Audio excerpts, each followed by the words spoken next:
আসসালামু আলাইকুম। আজকে আমরা নবম দশম শ্রেণীর রসায়ন পর্যায় সারণীর একটি সৃজনশীল প্রশ্ন আলোচনা করব। প্রশ্নটি হচ্ছে, ইলেকট্রন আসক্তি কাকে বলে? আউফ বাও নীতিটি ব্যাখ্যা করো। পর্যায় সারণীতে জেড এর অবস্থান নির্ণয় করো এবং এক্স ওয়াই জেড এবং আর এর ইলেকট্রন আসক্তির ক্রম তৈরি করো। উদ্দীপকটি স্ক্রিনে প্রদত্ত।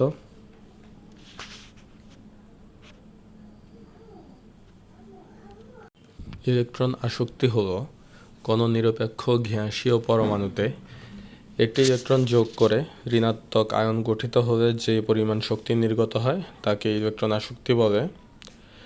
উদাহরণ হিসেবে আমরা বলতে পারি, ক্লোরিন পরমাণু একটি ইলেকট্রন গ্রহণ করে ক্লোরাইড আয়ন গঠন করে এবং শক্তি নির্গত হয়। সহজভাবে ইলেকট্রন গ্রহণ করার প্রবণতাই হচ্ছে ইলেকট্রন আসক্তি।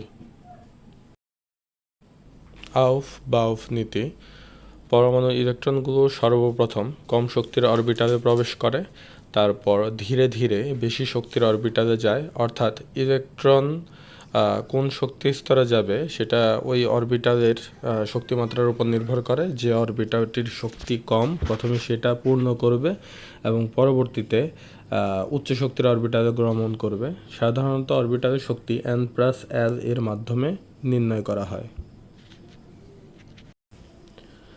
গণং প্রশ্নে জ্যাড মৌলের অবস্থান নির্ণয় করার কথা বলা হয়েছে। এখানে জ্যাড বলতে বোরনকে বোঝানো হয়েছে, যার পারমাণবিক সংখ্যা হচ্ছে 5। আহ্বায়ন নীতি অনুসারে যখন আমরা ইলেকট্রন বিন্যাস করি তখন আমরা পাই 1s2 2s2 2p1। দেখা যাচ্ছে এর সর্বশেষ অরবিটালটা হচ্ছে 2p1, যেখানে n এর মান হচ্ছে 2, অর্থাৎ এর পর্যায় হচ্ছে 2।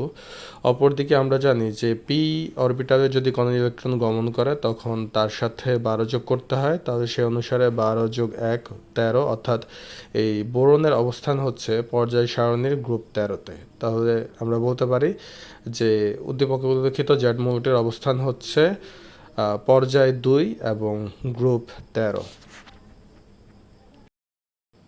ঘ নম্বর প্রশ্নটি ছিল যে এক্স ওয়াই জেড আর এর অবস্থান নির্ণয় করো এবং সে অনুসারে তাদের ইলেকট্রন আসক্তির ক্রম তৈরি করতে বলছে। তো এক্স বলতে যে মৌলটাকে বোঝানো হয়েছিল সেটা হচ্ছে সোডিয়াম, যার ইলেকট্রন বিন্যাস হচ্ছে 1s2 2s2 2p6 3s1। সর্বশেষ অরবিটাল অনুসারে তার অবস্থান হচ্ছে পর্যায় 3 এবং গ্রুপ হচ্ছে 1।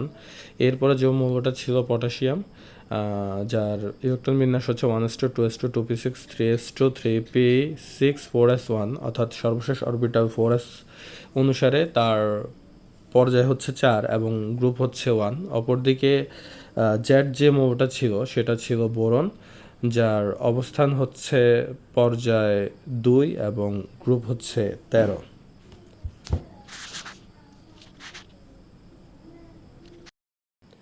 এরপর আর বলতে যে মৌলটাকে বোঝানো হয়েছে সেটা হচ্ছে নিয়ন, যার ইলেকট্রন বিন্যাস হচ্ছে 1s2 2s2 2p6, অর্থাৎ তার অবস্থান হচ্ছে শেষ অরবিটাল অনুসারে পর্যায় 2 এবং গ্রুপ হচ্ছে 18। তো আমরা জানি যে গ্রুপ 18 এর মৌলগুলো নিষ্ক্রিয়, অর্থাৎ এদের শেষ কক্ষপথে অষ্টক পূর্ণ থাকে, ফলে এরা সাধারণত কারোর সাথে বিক্রিয়া অংশগ্রহণ করে না। তো এদের ইলেকট্রন আসক্তি সর্বনিম্ন।